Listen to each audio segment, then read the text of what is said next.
Bonjour et bienvenue dans ce nouveau Meetup de DevApps, notre rendez-vous de discussion hebdomadaire autour des technologies de développement. Alors, en ce 6 avril 2022, oui, on est bien le 6, hein, ouais, nous enregistrons ce Meetup, c'est le numéro 10 de la saison 9. Et aujourd'hui, le planning va commencer par des actualités, présentées d'abord par Christophe, que tout le monde connaît dans les podcasts de DevApps aussi, puisque Richard est en vacances cette semaine, donc on va reprendre un peu sa place pour l'instant. Et il va être accompagné aujourd'hui d'Adrien Clairbois, que Adrien va nous rejoindre, à mon avis, régulièrement pour discuter de tech avec nous aussi. Et donc Christophe et Adrien vont à deux, ils vont nous présenter les actualités et on a ainsi préparé une liste de news sur lesquelles on attend vos réactions évidemment. Donc n'hésitez pas, levez la main dans Teams, ouvrez votre micro, discutez avec nous. On est vraiment entre nous pendant 1 heure de discussion entre amis, donc prenez la parole comme on a l'habitude de le faire à chaque fois. Et pour ceux qui nous écoutent en rediffusion, je vous invite à aller sur devapps.ms/meetup juste pour vous inscrire. Vous recevez simplement un petit mail 1 fois par semaine avec le lien pour ouvrir Teams et se retrouver comme les différentes personnes qui sont actuellement dans le chat et qui sont à disposition et qui sont là pour nous écouter. Donc voilà, moi je vais donner la main à Christophe qui va se charger donc de répertorier, de donner un peu toutes les infos qu'il a pu récolter pendant les quelques jours ou les quelques semaines ici. Et tu vas faire ça avec Adrien et avec tout le monde, hein, encore une fois, prenez la parole et continuez à discuter. Ouais, y a avant de commencer, un sujet intéressant pour moi, il y a quelques news et puis Adrien, tu vas nous parler d'abord des sorties. Il y a eu des mises à jour de IDE. C'est ça, Visual Studio Code, pour ceux qui l'utilisent. Donc d'abord, merci à l'équipe DevApps de m'avoir invité à venir vous rejoindre de façon périodique, parce que c'est important pour moi de venir vous aider, en tout cas, comme je suis contributeur, ça me fait plaisir de venir de l'autre côté du micro, en tout cas. En fait, ça fait un bout de temps que tu es administrateur, hein, pour info du chat. Ceci dit, je crois que ça fait depuis le début. J'ai jamais fait attention avant. Et donc, oui, effectivement, dans Visual Studio, dans la release de mars 2022, la version 1.66, il y a pas mal de nouveautés que j'ai notées. L'une qui est super intéressante, qui est le Local History dans Visual Studio Code, qui est une projection en soi de l'historique que vous avez fait, pas uniquement lié à vos source control, mais aussi lié aux modifications que vous avez fait localement sont remontées. Et ça, je trouve ça assez intéressant parce qu'au final, ça nous permet d'avoir vraiment un petit historique sans forcément avoir besoin d'un gros source control. C'est assez pas mal et assez puissant de ce que j'ai pu tester, en tout cas depuis 2 jours. J'ai vu aussi une autre amélioration liée aux settings. Donc maintenant, vous savez tout comme moi que les settings, ça reste un gros bazar dans Visual Studio Code où il y a 50 000 fonctionnalités qui sont configurables. Et ils ont ajouté un filtre par langue, où on peut maintenant, par langage de programmation, donc par exemple, maintenant, si vous allez dans les settings, moi, mon raccourci, c'est contrôle virgule, vous pouvez, dans le search setting, faire @langue 2 points, et vous allez pouvoir choisir le langage que vous voulez avoir. Donc, par exemple, vous allez avoir le C#, le CSS, le BitText, tout ce que vous voulez. Tout ça est maintenant configurable pour récupérer uniquement ce que vous voulez comme paramètre. C'est assez sympa d'utilisation. Il y a aussi une autre amélioration assez intéressante, toujours dans la recherche, qui est le terminal intégré. Donc, quand vous faites CTRL F, maintenant, il y a une meilleure dynamique au niveau de la recherche. Ça surligne un peu que ce n'était auparavant. Un autre truc que j'ai pu noter, c'était la mise à jour d'un formateur intégré en CSS et les générateurs LSCSS et SCSS. Par contre, j'aurais voulu savoir dans l'assemblée qui a des formateurs et lesquels vous recommandez, parce que le C#, ça reste un formateur un peu bizarre dans Visual Studio Code, et j'aurais voulu savoir de votre côté qu'est-ce que vous utilisez. Déjà, si vous utilisez Visual Studio Code pour faire du C#. Non. Non, voilà. C'est vrai que c'est du web et le CSS, pourquoi pas, ouais.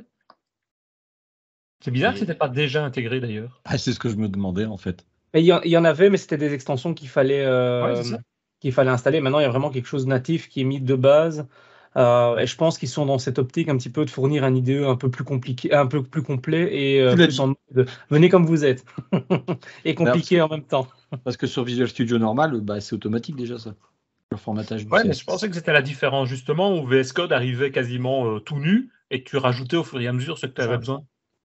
S'ils intègrent ça dans le standard, c'est moche. Tant qu'ils perdent pas ça en perf. Disons qu'ils ont surtout l'architecture différente où c'est pas un plugin, tu vois, c'est built-in, mais c'est comme si c'était un plugin, quoi. C'est juste que le plugin est installé de base, quoi. Et il y a moyen de le désinstaller du code, quoi. Ça, je sais pas, mais en termes Parfait, d'architecture, ça reste comme ça, quoi. Dans 10 ans, ça va être plus long à démarrer que VS, quoi. Code normal. Ça va être non, mais c'est en lazy loading. C'est ça. Il y aura un loader au départ. C'est Veuillez ça. patienter, Visual Studio, c'est démarre. Je suppose qu'ils ont eu des demandes pour ça. Hein. Peut-être. Pourquoi tu l'utilises C'est qui? Comment C'est Gérald qui a parlé de ça, c'est ça? Oui. Moi, non, j'utilise pas. VS Code, je l'utilise pour du Markdown, pour écrire mes articles de blog, en gros. Ouais, c'est le seul cas d'usage que j'ai de VS Code. Là. Ah ouais. Pour ça, il est beaucoup mieux que Visual Studio, même avec l'extension de Visual Studio. Et aussi pour Codespaces, qui est un autre cas d'usage que j'ai de VS Code. Là. Quand tu arrives sur GitHub, tu veux explorer un repo que tu connais pas, tu ouvres ça dans Codespaces et tu navigues plus facilement. Ah oui, là, c'est une idée. Ça, c'est sympa. Effectivement. D'ailleurs, dans la partie web, ils ont aussi rajouté une fonctionnalité assez sympa qui est la partie drag and drop de folder maintenant, de fichiers de folder directement dans Codespaces ou Visual Studio for Web.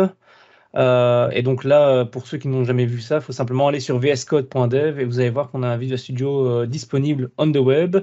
Peu importe où vous êtes, sur votre tablette, PC, téléphone, etc. Vous pouvez programmer. Et c'est sur la même base que Codespaces de GitHub. Donc c'est assez simple. Il y a quelques mois. Ouais. C'était assez sympa cette partie-là. Donc voilà, il y a d'autres nouveautés dans Visual Studio Code, mais je pense que ça ne nous intéresse pas trop, à moins qu'il y ait des gens qui développent sur Mac chez vous. Ouais, il y en a parce qui que le Mac, il s'est passé quelque chose. Mais alors, on parle de Visual Studio 2022 cette fois-ci. C'est ça, effectivement. Donc, si on est sur VS Code encore, moi j'ai une news, je ne sais pas si tu vas en parler. Dis-moi. Je ne sais pas si vous avez entendu de Copilot. Oui, on en parle après. Ouais. Je pense que vous allez en parler après parce qu'ils l'ont enfin shippé sur VS 2022. Mais est-ce que vous avez entendu parler de GitHub Copilot Labs? Ah non, ça, j'ai pas entendu parler. Tu en parles juste après, ça sera dans le même lot. Ok, ça marche. On va revenir sur la preview de Visual Studio 2022. Yeah. Et donc, il y a une nouvelle version qui vient d'arriver dans Visual Studio 2022. La preview 8, donc on est toujours en preview. Les grandes nouveautés, en fait, il n'y en a pas. C'est juste du bug fixing. Donc, il y avait un problème avec des moniteurs quand on avait plusieurs écrans et quand on utilisait Visual Studio sur plusieurs écrans, il y avait du fuzzy texte. On peut désormais réutiliser l'Android Manager, Device Manager. Il ne crache plus, mais par contre, je me pose juste la question, quelle idée de faire du développement Android sous Mac? Est-ce qu'il y en a qui l'ont déjà fait? Est-ce que vous en voyez des avantages, mis à part d'être sur un PC, sur un Mac qui fait de l'Android? Non mais t'es en train de me dire que les mecs qui ont un Mac sont forcément dans le domaine Mac et qu'ils ne développent pas sur Android? Moi, c'est ce que j'ai pu comprendre, en tout cas à la base. Non. Les mecs qui... Et donc, au final, il y a encore un fixe sur Maui pour la preview, mais à nouveau, c'est juste un fixe UI et pas forcément un peu plus intégré. Donc là, pour le moment, j'ai discuté avec 2 développeurs qui utilisent des Mac pour faire du C#. Et ils m'ont dit qu'aujourd'hui, Visual Studio 2022 en l'état n'est pas quelque chose de stable pour permettre de développer correctement. Donc, ils préfèrent utiliser l'alternative. Et je vois déjà le sourire de Laurent qui va grandir, où ils utilisent JetBrains Rider. Pour en tout cas développer sur d'autres têtes.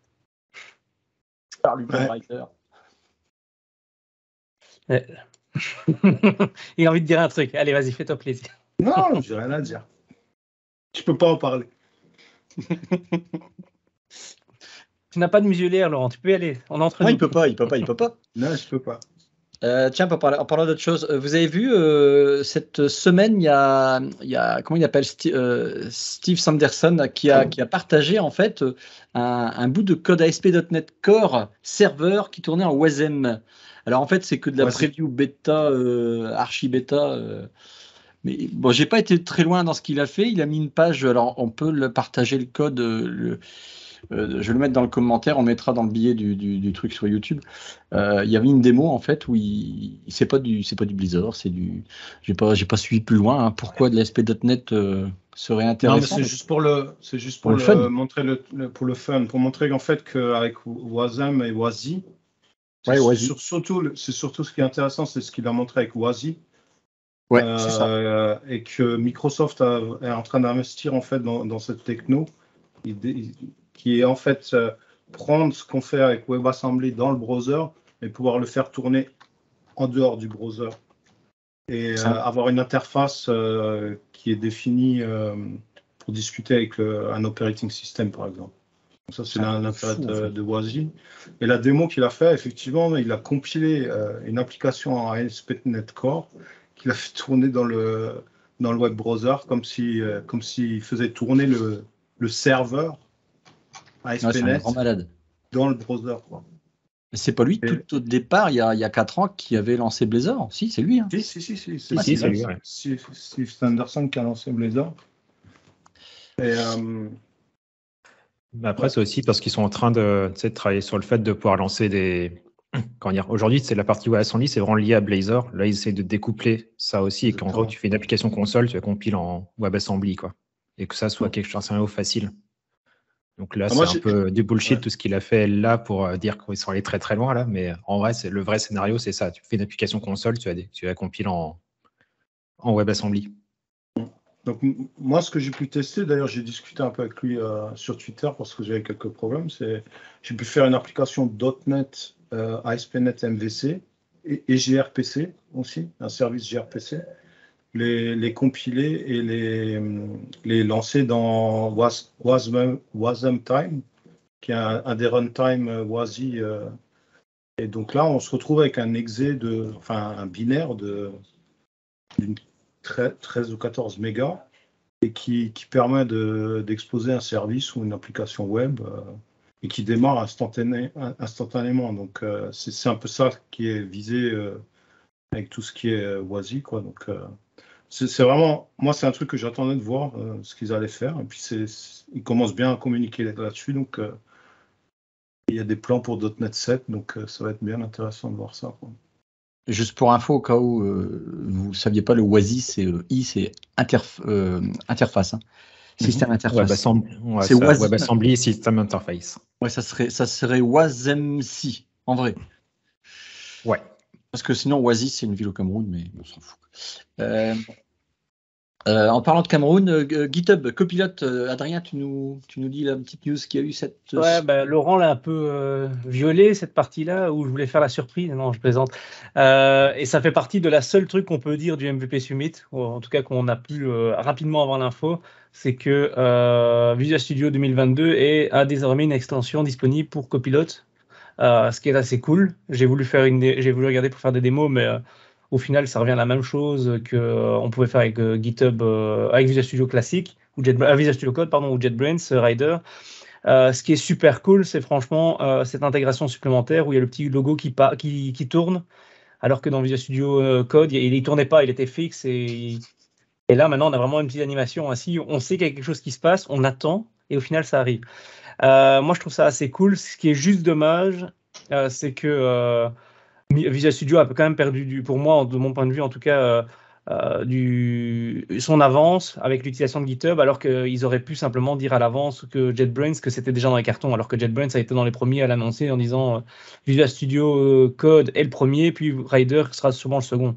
Et je trouvais ça un peu dommage au final, parce que maintenant, beaucoup qui voulaient utiliser GitHub Copilot sont partis vers Rider pour un IDE beaucoup plus complet, parce que Visual Studio Code, on sait bien que son intégration avec le C# n'est pas vraiment le truc le plus optimum. Donc voilà, moi je trouvais ça assez sympa. Ils l'ont annoncé en live au MVP Summit et 3 heures après, il y avait la communication qui a été faite qui montre à nouveau tout l'intérêt parfois des MVP. En tout cas pour les MVP. Mais Copilot, moi, ça fait des mois que j'utilise dans Rider. Hein. Ouais, alors c'est étonnant qu'il l'ait sorti en premier là-dedans. Quoi. C'était pas prêt, que vous voulez que je te dise. Et c'est ça qui est dommage au final. Enfin, maintenant, je suis plus un Visual Studioien plutôt qu'un Riderien. Mais je trouve dommage que Microsoft, alors qu'ils ont les cartes en main, n'ont pas, annoncé qu'ils avaient quand même un projet qui était sur le fil. Parce que là, avant Ouais. avant l'annonce, il n'y avait rien qui disait que Visual Studio allait être compatible avec Copilot. Ouais, c'est Ah. étonnant. Hein. Non, mais après, ce que tu disais, moi, je suis pas convaincu qu'il y ait des gens qui aient changé de Visual Studio sur Rider juste parce qu'il y avait Copilot, quoi. Ah si, depuis Ils le sont temps pas- déjà depuis J'ai le temps, les voulu pilotes faire. qui sont passés sur Rider. Hein. J'ai failli le faire, ça aussi. Juste pour Copilot? Ouais. Mais clairement. pour essayer, alors. Au moins pour essayer. Ouais, au moins Ah pour ouais, essayer. pour essayer. Non, Mais du coup, ça permet aux gens de découvrir Rider et potentiellement de basculer dessus si effectivement ils apprécient.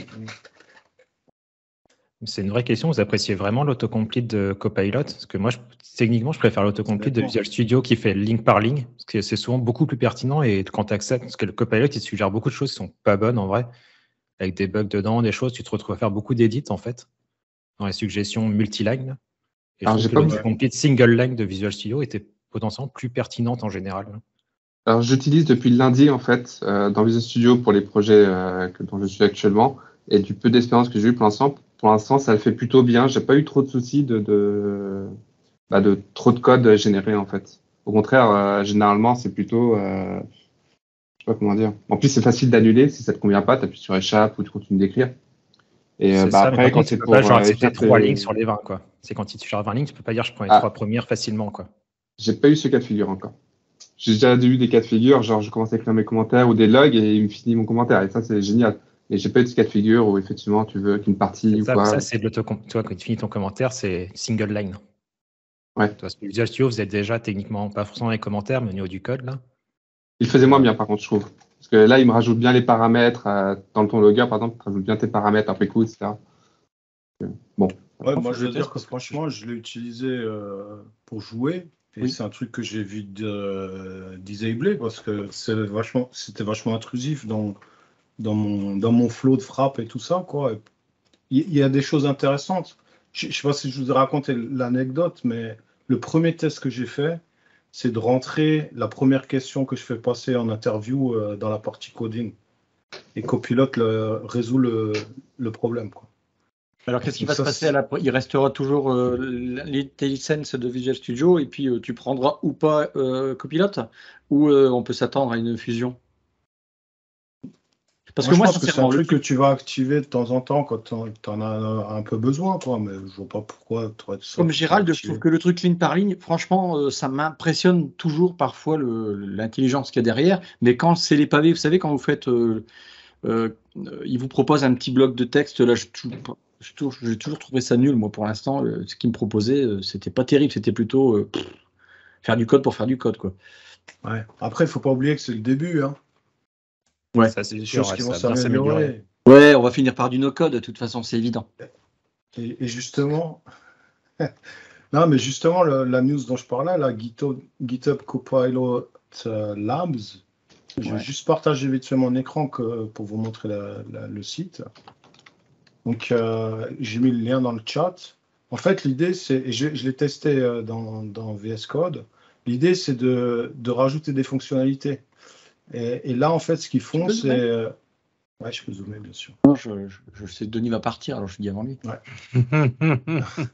En fait, l'idée, c'est Copilot, mais vous êtes dans Visual Studio Code, vous sélectionnez du code et vous cliquez sur Ask Copilot et il va transcrire le code en anglais. Et vous allez pouvoir lire le code comme si quelqu'un vous lisait le code, mais en vrai anglais, quoi. Et l'autre partie, donc il y a deux fonctionnalités. La deuxième fonctionnalité, c'est je vais choisir par exemple une fonction en C# et je vais lui demander de la transcrire dans un autre langage. Ah ouais, bon ça ça existait déjà, je crois, des trucs comme ça. Ouais, mais là, ils font plein de langages. Tu peux convertir du C# en Python, quoi, tu vois. Ouais, voilà. Non, là, c'est il y pas a du vraiment... VBNet en vois, C#, quoi. Ah oui. C'est pour toi. Là, Ouais, c'est là, cool, par ça. exemple, tu vois, c'est l'exemple en anglais, split the input string by any... etc. Même les commentaires. Ouais. Putain, moi, ils vont en chier s'ils vont lire mes variables qui sont en franglais. Et tu vois, là, tu vois un peu la masse de façon de transcoder du code dans un autre truc, quoi. Ça m'intéresse de savoir comment ils convertissent du C# en HTML par contre. Alors, C'est pas un langage, HTML. JavaScript Tu mets en une plus. balise script, une balise script au milieu avec tout en JavaScript. Hein. Au pire, tu mets un peu peut-être. de Wasm au milieu et puis c'est bon. Moi, j'essaie de. Comme je suis en train de changer mon blog d'un truc qui est en extended JavaScript templating, j'ai voulu utiliser ça pour convertir du code parce que je le faisais à la main. Je convertissais en JavaScript, en C# à la main. Et j'ai testé avec le truc, ça ne marche pas encore super. Là, faudrait que j'essaye avec du PHP. J'ai encore un site en PHP, Pour ça. t'imagines? Directement en HTML Blazor. Enfin, j'y crois pas du tout. Hein. J'imagine par exemple du Java en C#, ça doit bien marcher. Ça, Du j'ai pas Java. encore essayé. Ou l'inverse. Hein. Encore un truc pour foutre le bordel dans cette guerre entre le Java et le C#. Non, mais là où c'est intéressant, c'est que tu trouves un snippet qui marche bien sur Stack Overflow ou n'importe où dans un langage qui n'est pas le tien et tu le convertis facilement. Quoi. Ça pourrait être presque intégré dans Stack Overflow built-in. Quoi. Exact. Avant que ce soit arrêté, Adrien, les services arrêtés. Ça te Non, dit mais pas attends, je vais partager mon écran, ce sera plus simple dans ce cadre-ci.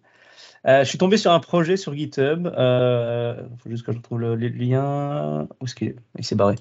C'est un projet assez sympa qui me faisait penser à toujours ta phrase, Tos, qui était si Microsoft, si ça n'a pas duré 3 ans, c'est que Microsoft ne le soutiendra pas.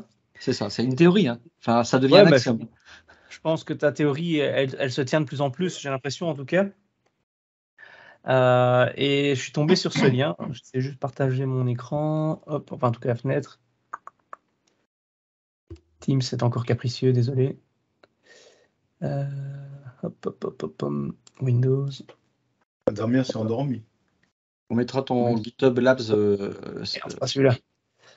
Hop. Bon. J'essaie de. Quelqu'un a un Teams qui fonctionne ? Parce que là. Ouais, je vais te partager alors, normalement. Je sais pas, j'essaie de partager un truc, mais c'est la misère. Donc, Move, j'ai ton lien. Hop. C'est un Italien qui s'appelle Fabiano Riccardi, qui a créé un projet open source qui s'appelle Kill It by Microsoft. Donc, ça recense de façon open source tous les projets que Microsoft a créés ou rachetés et qui sont morts dans l'œuf après que Microsoft les ait pris dans ses mains. Dedans, on va retrouver Silverlight. Il était temps que ce machin-là, en pleine agonie, meure.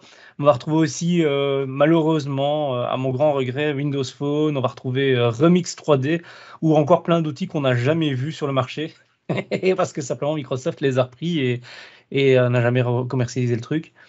Donc voilà, je trouvais ça assez sympa. Par contre, c'est un projet open source et donc je me dis que ça pourrait être intéressant de partager ce genre de choses pour que si jamais vous avez des idées. On voit mon écran on voit pas ton écran. Ouais. Qu'est-ce qu'on voit ? Parce que je ne sais pas ce qu'on voit en fait. Microsoft on voit ta page, ton Edge là. Normalement, on voit le navigateur, ouais. Mais ça met du temps à s'afficher chez moi. D'accord. Pourquoi tu es sur un site comme ça ? Attends, hop. Si je partage tout ça, pouf, comme ça on est tranquille. Ça roule ? Ouais. Hop, plein écran. Non, pas besoin du plein écran. Si on la baisse. Ça. Donc je trouvais ce projet. Putain, Silverlight. Ah oui, d'accord, ouais, ok, c'est les liens. Ah oui, d'accord, c'est carrément toutes les tombes, quoi. Putain, c'est le cimetière, en fait. Oh merde. Le truc de débile. Microsoft Band, putain, c'était génial, ça. Kinect, moi, j'aimais bien Kinect. Photo, alors ça, c'est mon grand regret, ce truc-là. C'est ce qu'ils appellent la photogrammétrie. C'est hyper utilisé en archéologie. Ah, excuse-moi, est-ce que tu peux mettre en grand écran et zoomer un petit peu, s'il te plaît ? Parce que du coup, avec l'écran large, ça... Comme nos écrans, ça réduit un peu. Denis sort de ce corps. Vous avez connu Microsoft Photosynth ? Le principe, c'est que vous prenez plein de photos. Imaginons qu'on est devant, je sais pas moi, vous êtes dans votre cour. Tu les assembles. Et en fait, il va, ouais, et puis tous les endroits que vous baladez autour de votre maison, enfin non pas autour, il faudrait voir un truc enfin peu importe. Et après, lui, il va faire tous les points d'une photo, il va les reprendre. Et du coup, il va vous faire un monde en 3D. Et les endroits où il y aura des zones noires, il va recréer, il y avait une sorte d'intelligence qui va recréer par points. Et puis tout doucement, ça s'affinait, puis vous aviez un monde 3D avec vos photos. Mais un truc de débile mental, en fait. C'était énorme. Et ça a été racheté, je pense qu'ils l'ont abandonné parce que ça a dû être racheté. Je ne sais même pas si c'était 2 au départ. Enfin, si, je pense que si, ça peut être de garage, j'en sais rien. Voilà, on a le. Et maintenant, ils appellent ça la photogrammétrie. Et vous pouviez partager vos mondes. On voit pas bien les trucs ici, là. Vous pouviez partager, enfin, vos mondes, je dis pas vos mondes, on se croirait dans Minecraft, mais l'application elle existait sur Windows Phone. Ah voilà, là il y a une belle illustration, vous voyez là? Ouais. Donc c'était la photo d'exemple. Ah bon, d'accord. Et mais ça marchait d'enfer, quoi, d'enfer. Et je regrette que ça n'existe plus parce que maintenant c'est des professionnels qui ont pris le truc et qui font ça avec des drones. Si vous vous intéressez à l'archéologie, type en Égypte, Richard d'ailleurs, il va peut-être. Et ben en fait, il l'utilise beaucoup, mais d'une manière un peu différente, j'avoue, mais c'est exactement de cette technologie-là, quoi. Enfin voilà. Et donc après, si on va un peu sur le cimetière, là, qu'est-ce qu'il y avait encore? Ah, Microsoft Essentiel, je m'en souviens bien. Movie Maker, c'était génial ça. Qui c'est qu'il y avait du code sur Codeplex? Moi, j'ai fait même des événements Codeplex à Barcelone. Mais attends, Richard était invité aussi. Ça me fait penser à SourceForge, mais non, je me trompe, tu vois, je compare, je confonds. SourceForge, c'est encore plus vieux. C'est le SourceForge de Microsoft Codeplex, si tu veux. D'accord. Movie Maker, c'est dommage que ça n'existe plus, parce que même sur Mac, ils ont leur outil pour faire des petits montages. C'est un peu dommage. Dans le nouveau Windows 11, là. Au niveau de photo, maintenant. Ils en ont fait un dans Windows 11? Ah bon? Ouais, ils ont déjà dans Windows 10. Attends, laissez parler Gérald. Non, mais dans le nouvel update, là, il y a eu ils ont intégré un outil, là, j'ai désinstallé, donc je pourrais pas te donner le nom, là. Mais... C'est génial, et tu me l'as vendu, là. Mais ils ont fait un truc pour faire des montages vidéo, justement, et faire tes super vidéos que tu mets sur Instagram ou je sais pas où, là. C'était pas payant? C'est déjà dans Windows 10. Non, il y a une version gratuite et une version payante, je crois, mais je sais plus. Faut regarder si vous avez les news, parce que moi, j'ai désinstallé, donc ça m'intéresse. Parce que moi, dès que j'ai installé Windows 11, il y avait une app, mais j'ai tout de suite désinstallé. Tu sais, tous les apps qu'ils te proposent par défaut, moi, j'enlève. Bah voilà, pareil. Ok, bah donc, voilà. Ici, c'est Vidéo Editor. Ouais, mais MS Messenger. Alors là, c'est un truc. Ils ont perdu un monde. Rappelez-vous, dans les années 2000, 99, 2000, jusqu'en 2001, je crois, ça existait, hein, le petit bonhomme vert là. Dès que c'était utilisé, mais à foison, quoi. Rappelez-vous les petits trucs qu'on pouvait faire un whiz aux gens. Je ne sais pas si vous vous souvenez, c'était énorme. Et le monde qui utilisait ça, parce qu'il y avait pas les trucs de Facebook et compagnie. Et dès qu'ils ont arrêté ça, finalement, tous les gens, ils sont partis ailleurs sur d'autres services Microsoft. Et j'ai envie de dire, ils ne sont pas forcément revenus, en fait. Et je trouve que là, ils ont perdu, en fait, de la popularité. Je trouve que c'était pas une bonne idée, en fait, de l'enlever. Mais bon, ils n'étaient pas prêts sur autre chose, mais ils l'ont enlevé sans donner un palliatif. Enfin, je trouvais ça nul. On s'en fout. Kin, j'ai pas connu. Une fois qu'ils ont eu... ils ont mis ça vers Skype, ils ont essayé d'inviter les gens à aller vers Skype, et ça n'a jamais marché. Ouais, non, mais c'est ça, parce qu'il manquait les petits trucs qui étaient marrants, quoi. Ils avaient déjà les smileys, et le Wiz, c'était le truc énorme. Je sais pas si, ceux qui ont connu, mais t'emmerdais le monde, comme c'est pas possible avec ça. Microsoft Money, c'était pas mal, hein. Ça me fait penser, ça existe encore, le truc encyclopédia? Non, encyclopédie? Je sais plus. Encarta. Ah putain, bah non. Ah bah désolé. C'est là. Putain. Oh là là, énorme. Visual Basic, c'est pas mort. Non, mais il y avait un autre truc aussi qui est pas mort, là, Expression. Je crois qu'il y a encore des versions. Expression je fais encore en CD si tu veux. Non, mais tu l'as encore avec Visual Studio 2022, je crois. Sérieux? Ouais, non, c'est pas la même chose que Expression, c'est une suite d'outils, c'est notamment Expression Design, je sais plus quoi. Ouais, là. Ça, c'est mort par contre. Vraiment. Ah, la partie design, ouais, exact. C'est ça, ils ont gardé juste. C'est quoi? C'est le truc Blend, je crois que ça s'appelait. C'est ça Blend, en gros, c'est ça qu'ils ont intégré un peu à Visual Studio maintenant, mais tout le reste de la suite a dégagé, quoi. C'était pour le XAML en fait à fond, quoi. Non, et le web. Tu avais un truc pour le web. Mais c'était pas ce que tu appelais pour le web Microsoft Expression Studio. Ouais. Tu vois, web et web. Mais c'est un concurrent à Dreamviewer, ça. Ouais, c'est pas mal. Ouais. Ça existe encore, ça, Adobe Dreamweaver? Aucune idée. Non, je pense. C'est pas. Lumia, qu'est-ce que c'est que ça, Microsoft Lumia? Bon. Alors sinon, vous savez que là, c'était Microsoft, il est né en 60. Microsoft a 47 ans, je ne sais pas si vous avez vu l'info. Il est né en 1975 sous le nom de Micro-Soft. Rappelez-vous qu'au départ, il y avait un tiret entre Micro et Soft à Albuquerque, ça doit être à côté de Saint-Omer, parce que par chez nous, on a plein de villes comme ça. Non, c'est au Nouveau-Mexique finalement. Alors c'est du besoin de deux étudiants que vous connaissez, bien sûr, Bill Gates et Paul Allen, qui ont formalisé la vente de l'interpréteur du langage basique pour l'Alter 8800, c'était l'Alter basique qui était adapté pour ça. L'Alter basique, c'était une machine du MITS. Alors, je ne sais pas si vous avez connu, si certains ont été à Seattle ou en Angleterre à Cambridge, mais il y en a plein d'autres, c'est les muséums, les Computer Museum. Celui de Cambridge en Angleterre, il est trop cool. J'y avais été avec Flobo, Florian Beaubois de Lifestyle. Invité à deux là-bas. C'est là que j'ai pété d'ailleurs un Amiga en vrai, dans leur truc, que je l'ai allumé. J'ai merdé sur la truc. Il a grillé le truc. Enfin, vous dire une anecdote de débile, quoi. Enfin bref. Et donc la marque, pour finir sur Microsoft, donc ils ont 47 ans et la marque en fait Microsoft a été déposée qu'en 76, sans le tirer bien évidemment, comme on connaît maintenant. Et d'ailleurs, franchement, si vous voulez écouter un podcast, je vous le conseille vraiment. Je veux vous le mettre en partage après dans le billet. Il y a ce que je disais tout à l'heure, Florent Beaubois sur Lifestyle. Il a fait une suite mais c'est passionnant. Je vous promets, il aurait pu écrire un bouquin où je peux trouver le partage là-dedans. Où vous êtes là. Vous écouterez, c'est une série de podcasts qui raconte l'histoire de Microsoft comme je pense que vous la connaissez pas. Mais il a été chercher des trucs, mais écoutez, c'est un truc de débile. C'est impressionnant, c'est passionnant à écouter. C'est sur YouTube, mais il existe sur le site de lifestyle.fr, le podcast. Enfin, les podcasts, parce que c'est en plusieurs heures, je vais dire. Donc franchement, allez écouter. Si je peux vous partager en fait le Live Compute, nous on y avait été, c'était Paul Allen qui avait fait à Seattle le musée de l'ordinateur. Feu Paul Allen, donc c'est ce truc-là, et en fait on peut retrouver toutes les machines, et il y a l'Alter 8800, je ne sais pas comment on le dit, le 8880, comme vous voulez, qui est opérationnel en fait, mais à Cambridge en Angleterre c'est carrément mieux parce que vous avez un ordinateur qui a été refait, mais genre taille d'une pièce, ludique. Je vous change le lien, et ça c'est vraiment super. Il y a même toutes les consoles de jeu. Là on voit l'image, je sais pas si vous la voyez. Donc c'est un ordinateur en fait pour que vous compreniez comment ça fonctionne. Donc un transistor, il fait une page A4 quoi.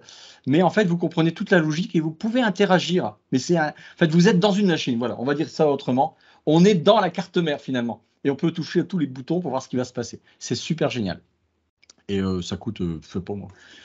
Ça coûte que dalle pour rentrer, c'est hyper cool. Tant que nous sommes dans les anniversaires, c'est aujourd'hui, là, le 6 avril, l'anniversaire de Windows 3.1. Il fête ses 30 ans. Et petite parenthèse, le 1er avril, c'était l'anniversaire de Windows Mobile 6.1 qui était sorti en 2008. Alors, juste un petit truc, si vous voyez mon écran, ça serait bien. Je vais vous lancer, en fait, DOSBX, voilà. Je sais pas, on voit toujours mon écran, vous me le dites si on le voit pas. On le voit, ouais. Ok, super.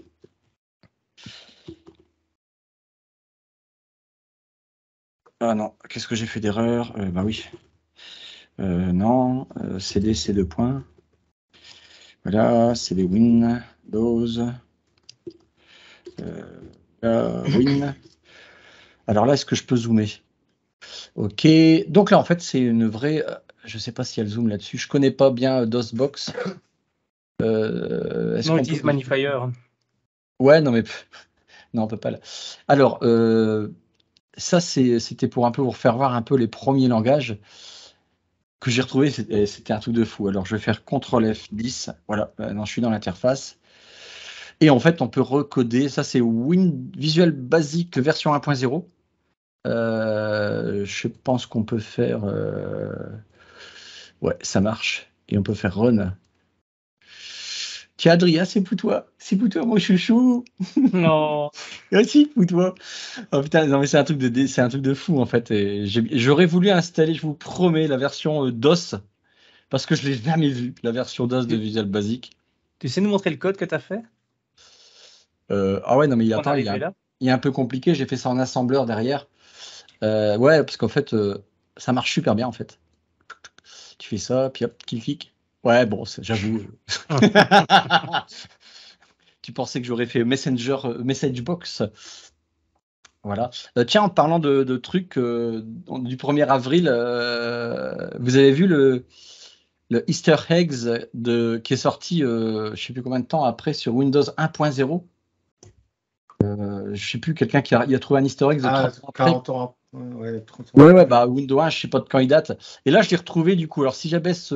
Putain, franchement, les fenêtres, c'est chiant à mourir. Savez qu'il y avait une raison que certaines fenêtres, on pouvait pas ouvrir que 4 fenêtres à la fois sur Windows, je sais plus quoi. Il y avait un truc comme ça. Il raconte Flobo dans l'histoire parce que c'est tous les combats qu'il y a eu entre Mac et Microsoft à l'époque. Hein, en fait, pourquoi c'était comme ça. Qu'est-ce que je voulais montrer? Il faut appuyer sur Shift, Control, Alt, aller là-dessus, About, et cliquer 2 fois sur un. Oh putain, je l'ai oublié. Et vous aviez toute l'équipe, toute la team. Alors attends, c'était Windows, il y avait la touche Windows à l'époque. Est-ce qu'il y a toujours eu la touche Windows sur les PC? Non. Ouais. Shift Windows. Ah non, mais je suis pas sûr en fait. Hop, hop, hop. Et on cliquait. Ah putain, je le sais plus. J'ai essayé de le faire, mais j'ai oublié en fait, comme un con. Alors si c'est Windows, ça m'étonnerait. Oh, tant pis. Il y avait un easter egg derrière. Oh putain. Qu'est-ce que j'ai fait là? Enfin bref, c'est pas grave. Contrôle disque. Voilà. Après, le PowerPoint, vous connaissez. Regardez un peu le PowerPoint qu'il y avait à l'époque. Ouvrir ou pas? Ah oui, j'avais fait celui-là, ouais. Mais en fait, ça marchait bien. Je veux dire, quand j'ai relancé les trucs, mais putain, c'était déjà bien foutu. Hein, on s'en inventait rien. Hein, vous avez toujours les mêmes champs, les mêmes trucs qui existaient, quoi. Exit, qu'est-ce qu'il y avait encore? L'Excel 4, bon, il est quand même assez chouette. Qu'est-ce qu'il y avait d'autre encore? Je crois que j'avais même j'avais Word. Mais en fait, quand vous faites une lettre là-dessus, franchement, tout va bien, quoi. Il n'y avait rien de spécial, quoi. Je crois qu'il l'a pas vu. Qui? Laurent. Ouais. Ah, c'est parce qu'il ne suit pas. Mais si! J'arrive pas à lire. C'est parce que tu Denis sort de ce corps. Putain, Ouais. je peux même pas changer les trucs. Dapper, c'est D-A-P-R. C'est parce que j'ai pas assez écouté. Ah, voilà. Moi. Ouais, c'est pour. Enfin bref. Qu'est-ce qu'il y avait d'autre que je pouvais vous raconter? Ctrl F10, hop, voilà. Et on parlait dans l'épisode précédent que c'était les 25 ans de Visual Studio. Donc, qu'est-ce que j'avais fait là-dessus? Il y en a qui ont eu des chaussettes. Je suis jaloux, je ne les ai pas eues. Moi non plus. Autre chose, vous connaissez ce site-là, c'est Windows93.net. Et ne l'ouvrez pas, vous allez passer des heures. C'est un truc de débile. Non. Tu connais? C'est la démo de l'Amiga avec la balle qui rebondit, non? Ah non, parce que la démo de... Alors, qui c'est parmi nous qui a connu l'Amiga? Moi, je faisais partie de la toi. démo aussi. À part toi. Bah tiens, en fait, on va regarder un peu si on a des démos. Non. Mais quoi? non. Alors, si vous avez connu l'Amiga, c'est un truc de fou parce que là, vous avez toutes les démos. Enfin, non, il y a beaucoup de démos. Il y en a franchement plein que je connaissais. Alors, Enigma, c'était une qui m'avait toujours fasciné. Oh, Enigma, elle est magnifique cette démo. En fait, on va faire un podcast que pour nous, en fait, parce que. Non, tous les deux, ouais. Je sais pas si elles sont, mais c'était énorme. Mais ça tourne dans un browser? Ouais. Attends, excuse-moi, j'ai coupé le son, ça me casse les pieds là.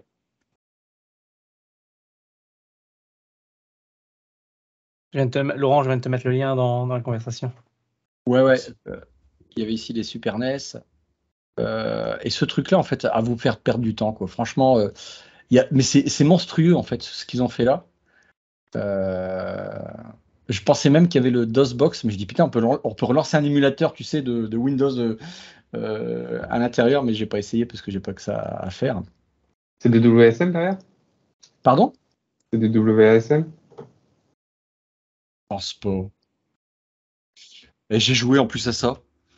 Tout à l'heure, il a raison, ça doit être du WebAssembly. Hein. J'ai passé un temps fou. Putain, comment on a pu jouer à ça? Et nous, on jouait en école d'Inge en réseau. Hein. C'est les premiers jeux réseau qu'il y avait. Mais c'était énorme. Franchement, à pleurer, quoi. D'ailleurs, tu parlais de l'Amiga. C'est ça qu'il faut lancer, c'est le chiptune. Non. Si. Oh, le jeu, j'y ai joué à ce jeu. Je l'ai même craqué. Shadow of the Beast. Shadow of the Beast, ouais. Alors, putain, on est qu'à deux à comprendre des choses, je crois. Mais, regarde, ça te dit rien, ça? Alors, Ouais, ça, bien sûr. c'était les premiers trucs en shader. C'était pas des shaders, c'était du ray tracing qui existe toujours. Hein. J'ai écrit des démos sur l'Amiga pour ça. Je faisais partie de la démo scène et j'ai des démos que tu trouves sur YouTube d'ailleurs. Il y a un gars qui a repris les démos, ouais, End of Century. Et il y a quelques démos que j'ai écrites là. Parce que là, Mon regarde, code c'était Stormbringer. c'était toi, ça, enfin, c'était votre petit groupe. Vous étiez combien? Non, un Écoute, gros je sais groupe, pas, parce que c'est un gros groupe, ça a fluctué en fonction des années. Et si tu cherches Storm, là-dessus? ouais, c'est mon nom de code. Tu vas le trouver dans STORM. Stormbringer, c'était mon nom de code. Si tu cliques dessus, ça, c'est toutes les démos que j'ai codées sur l'Amiga pour End of Century. Et elles sont, on peut pas les, on peut. Ah oui, je pourrais les télécharger sur mon émulateur en fait. S'il y a les fichiers, ouais. Par exemple, si tu reviens en arrière, il y en a une qui s'appelle Seven Sense. C'est tellement petit que j'arrive pas à lire. Plus haut.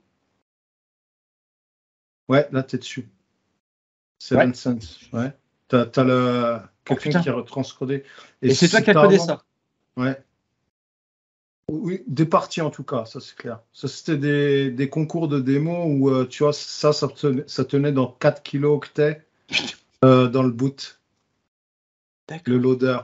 Et tu faisais ça en assembleur, je présume? Ouais, 68 000, assembleur 68 000.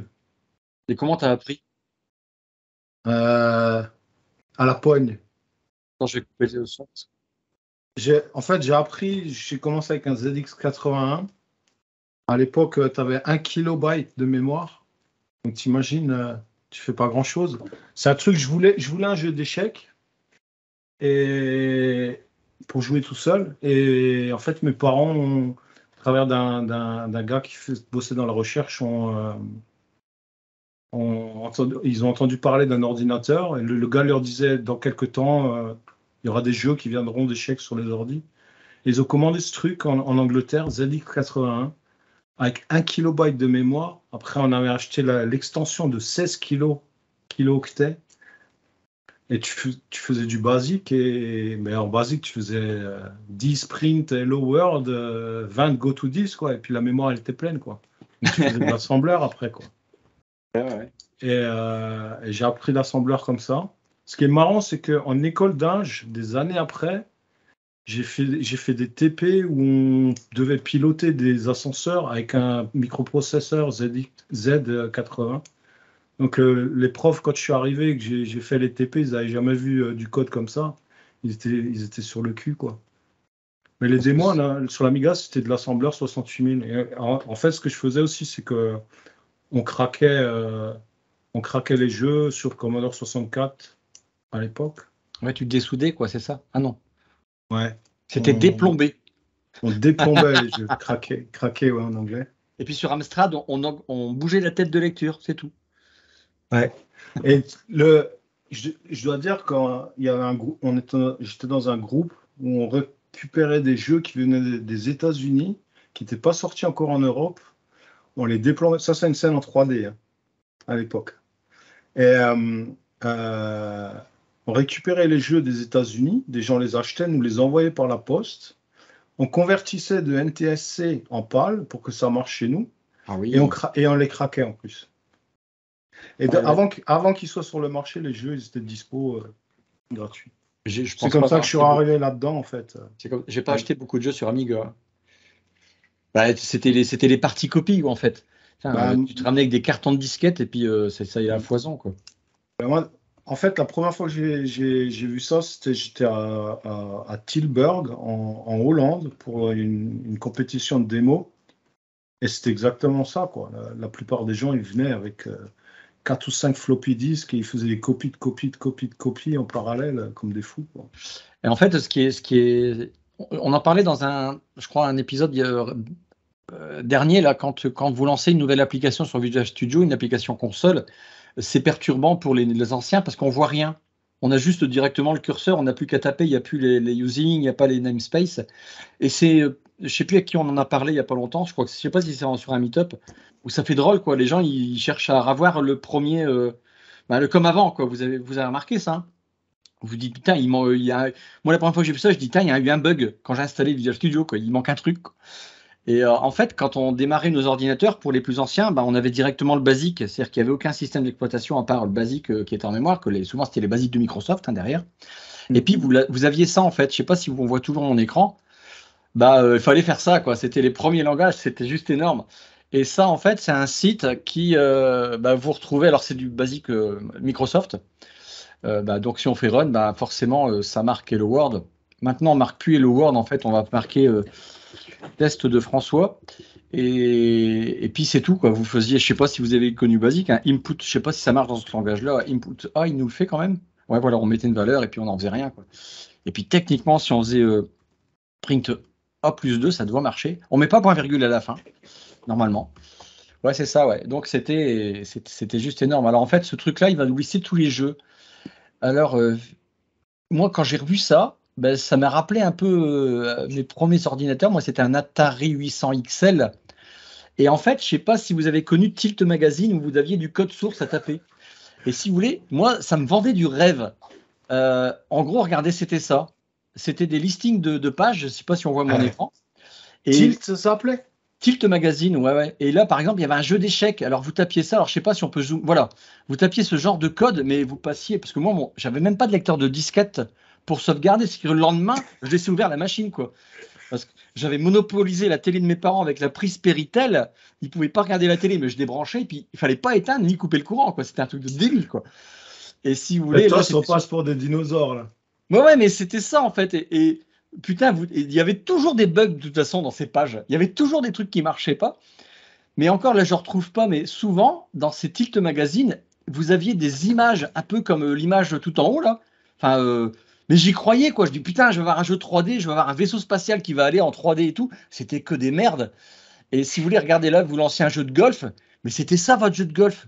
C'est quoi ton handicap? Tu mettais une valeur et puis tu jouais avec du texte, quoi. C'était complètement à chier, quoi.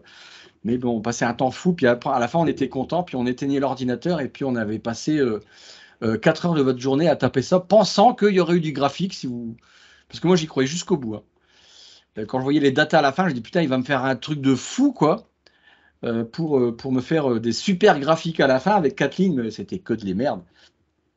Ah, mais à l'époque, c'était extraordinaire. Ouais, mais t'en as tapé du code, j'étais pas le seul à avoir fait ces conneries-là. Non, et le pire, c'est que sur le ZX81, avec l'extension, il suffisait que tu appuies un peu trop fort sur la table, le machin il bougeait derrière, ça déconnectait, et puis tu pouvais recommencer à zéro, quoi. Tu recommences et tout. Oh putain, la merdasse. Et puis en fait, moi j'avais mon premier lecteur de cassette pour sauvegarder, c'était vraiment une cassette. Il fallait que tu repères le numéro sur ta bande pour avancer, pour aller à tel petit programme que tu stockais. Oh non, le grand malade. Putain, mais ça. Ça a amusé chez toi. 1982, quatrième trimestre. Truc de débile. J'étais même pas né. Moi non plus. Sérieux? Non, mais sérieux. Sûr. T'es dans quelle année, toi, Laurent? Hein, moi, je suis né en 70. Ah, t'es plus vieux. Ah, c'est ça que t'es plus vieux. Je suis en 73, moi. Fais voir. J'essaie de centrer. Ah oui, là, il y avait 3D, là. La 3D, il y a quand 3D. même. Alors, justement, j'ai vu un truc. Il n'y a pas un truc labyrinthe, parce que moi, c'est le Il y labyrinthe. a un truc, la Tyrannosaure Rex, ça s'appelait sur. Et donc, si tu veux, on est une génération où le code, tu étais dedans, quoi. Tu vois, c'était Lunar, mais Lunar, tu t'en vas atterrir, ça va être. Il doit y avoir des super graphiques là-dedans, en fait, tu vois, sur un jeu de 440 lignes, c'est pas n'importe quoi, en fait. Regarde. Mais c'est ça, mais moi, j'y croyais. 5 lignes pour faire du graphisme, quoi. Oh là là là là, énorme. Et après, voilà, mais le premier truc que tu tapais, tu voyais ici Tic Tac Toc 3D. Moi, je tapais le code, hein. 3D, putain, de la 3D dedans. C'était Wolf, comment ça s'appelait l'hélicoptère, le supercoptère et tout. Que dalle. Alors, tu voyais ça, Oh putain, ça sent bon ça. Quand tu voyais ça, tu disais là, il va y avoir des impocs et ça va être super bon, sauf que le jeu c'était un truc comme ça, tout pourri quoi. Donc N, non. Do You Want Force Move, non. Et puis après, c'était complètement pourri quoi. Puis ça te sortait ça, voilà le graphisme, ce que ça pouvait te sortir. Non, ça marche pas. Voilà, c'était des trucs comme ça. Puis tu pleurais quoi. T'avais tapé ta matinée à jouer quand t'avais pas d'erreur. Enfin bref. Voilà. Oh, putain. Tu pleures. Ah, tu m'as fait revenir en arrière. Ah, je suis désolé. Non, mais je voulais pas en fait. Ah, mais c'est bien. Surtout, c'est bien. n'allez Ah, pas c'est sur des super Windows93.net. C'est blindé de trucs. Un truc de débile. Enfin bref, et puis ça marche en plus. Non, vous allez perdre du temps, hein, surtout n'y allez pas. Hein. Mais bon. En plus, il y a des sons bien pourris. Ah non, il y avait des super sons. Ouais. Pardon, j'ai C'est dommage que tu n'aies pas réussi à faire jouer la démo avant. Comment Laquelle? Celle que tu voulais lancer là. La tienne? Le nom m'échappe. Non, pas la mienne. Regarde ça. Ah Mais à l'époque, on faisait des concours. Ça s'appelait des bootloaders. C'est les trucs qui se lançaient. Tu insérais la disquette et tu pouvais mettre 4 kilooctets de code ou jusqu'à 8 kilooctets. Et puis, tu avais des compétitions de montrer ce que tu étais capable de faire en 4 kilos ou en 8 kilos. Ouais, mais ça s'est fait il n'y a pas longtemps. J'en ai vu ça, des trucs, des parties comme ça où on te donne en très peu, tu fais du code. Ouais. C'était avec David Catu qui avait fait ça. Catu, mais il était aussi sur la démo scène, David, en même temps que moi. Et là, l'Amiga, c'était quand même une révolution par rapport à l'Atari 501 parce que regarde, ce que vous voyez à l'écran là, à l'époque, on doit être dans les années 89, un truc comme ça. Le fait qu'il y a un jeu qui tourne en dessous, dans une fenêtre, le Windows 3.0 était sorti. Il ne savait pas faire ça du tout. On était à des années-lumière de ce que faisait Windows. Hein. Le fait d'avoir un truc en 3D qui tourne sans aucun ralenti, il n'y avait que cette machine-là qui était capable de le faire parce qu'elle délestait en fait. Elle avait un processeur AGA qui était dédié 100% en fait au graphisme. Et en fait, elle avait un processeur par action. Puis elle avait aussi un processeur pour la musique. Alors, elle te faisait l'audio, grand débile, quoi. Et l'audio, c'était surtout ProTracker, qui a été refait, en fait, ProTracker sur Windows. J'ai pu l'installer, j'ai pas eu le temps. C'est à cause de l'orange, j'ai attendu toute l'après-midi. Je dis, putain, tu l'as, il l'avait pas. Et il a été recompilé en C++ par quelqu'un. Il était sur. Pour ça que tout à l'heure, je t'ai sorti Sourge.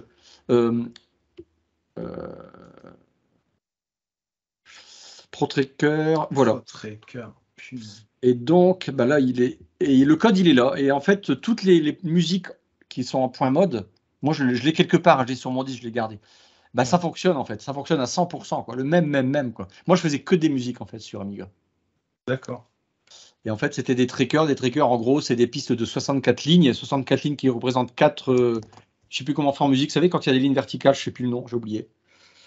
Mais tu sais, en fait, nous, moi, je me rappelle dans les gens qui créaient des démos, c'était vachement bien organisé, hein, parce que tu avais des gens qui faisaient du code, tu en avais des autres qui étaient des designers, qui faisaient du dessin et des choses comme ça, d'autres qui créaient la musique. Et il y a vraiment beaucoup de gens qui ont terminé qui bossent avec Gérald chez Ubisoft, sans doute. Si tu as des vieux dans les qui coins... travaillent sur les choses un peu plus modernes, quoi. Non, mais des vieux, il n'y a pas de vieux. À l'époque, il faut voir ce qu'on faisait en 3D. Oh, il y a des vieux, t'inquiète. Il y en a beaucoup qui ont terminé dans les jeux vidéo. D'ailleurs, David Catu, c'est ce qu'il voulait au début. Mais en fait, un truc que j'ai jamais compris, c'était comment dans le code source, on s'alignait à la musique. Tu vois ce que je veux dire? C'est-à-dire que là, la musique, c'est des pistes, c'est des numéros, il y a autant de patterns. Un pattern, tu vois ce que c'est un pattern, mais comment expliquer un pattern? Enfin bref, c'est des séquences de musique. Mais le code source allait pile à certains moments des musiques. Et ça, j'ai jamais compris. Mais il y avait une possibilité de synchroniser le graphisme, si je me rappelle bien, hein, ça fait tellement longtemps. Il y a une possibilité dans le système pour synchroniser de la vidéo et de l'audio, si je me rappelle bien. Ah, je sais pas. Mais forcément, c'était génial, quoi. Puis après, c'est mort, quoi. Commodore a été racheté par une entreprise belge. Et en fait, ils ont carrément refait renaître tout ça. Donc, tout réexiste, tout se revend, tout se rachète. Mais bon, après, il faut vraiment avoir que ça à foutre, quoi. Mais il y a encore une communauté de débiles mentales en programmation là-dedans. Ouais. Et tu dis, mais les mecs... Franchement, c'était une révolution. Ce processeur 68000, là... Ah, tout ce qui est vrai, Motorola. La bonne suite logique de l'Amiga, c'était l'Apple. puisque déjà il travaillait sur Motorola. Et donc, mais bon, après, c'était plus pareil. Bon, ben voilà, on va arrêter là et on se revoit la semaine prochaine pour d'autres actus. Ça va? Marche. Il y a un truc soirée. là qui m'embête. Juste une chose, c'est le stop de l'enregistrement. C'est juste un petit détail. Hein, après. Ah, mais si tout le monde quitte, ça arrête. Ne t'inquiète pas, nous allons résoudre ce problème, nous deux. Putain, on a un bot.